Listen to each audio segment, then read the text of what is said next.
आज पूरे दिन भर शेखर यादव छाए रहे। शेखर यादव इलाहाबाद हाई कोर्ट के एक जज हैं और वह विश्व हिंदू परिषद की एक कार्यक्रम में बोल रहे थे। वह अपने भाषण के दौरान कठमुल्ला शब्द का इस्तेमाल किया और उन्होंने कहा कि इनसे सावधान रहने की ज़रूरत है। उन्होंने और कई आपत्तिजनक बयान दिए थे। इस बयान को लेकर पूरे देश में काफ़ी शोरगुल और हंगामा है। राज्यसभा में सांसद कपिल सिब्बल ने इस बात को बड़ी जोर शोर से उठाया और उनका कहना था कि ऐसे विवादित बयान एक जज के द्वारा दिया जाना काफ़ी आपत्तिजनक है और इस पर वे लोग महाभियोग लाने की बात भी कर रहे हैं। उनका कहना था कि एक जज होकर के जो संविधान की रक्षा के पद पर बैठे हुए हैं, उन्हें ऐसा बयान कतई नहीं देना चाहिए। वो न्याय क्या करेंगे।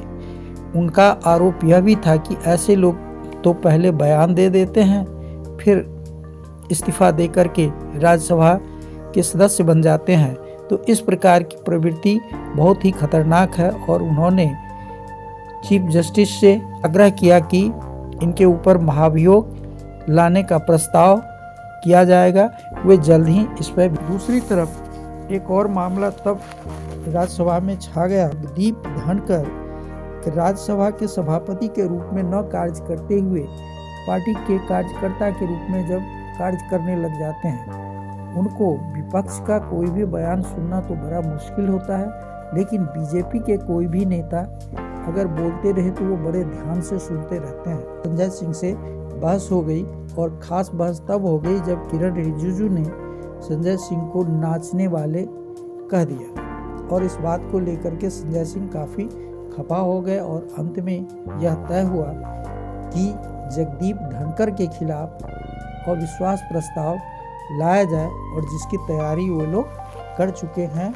और लगभग 70 से ज़्यादा सांसदों का हस्ताक्षर भी उन लोगों ने प्राप्त कर लिया है।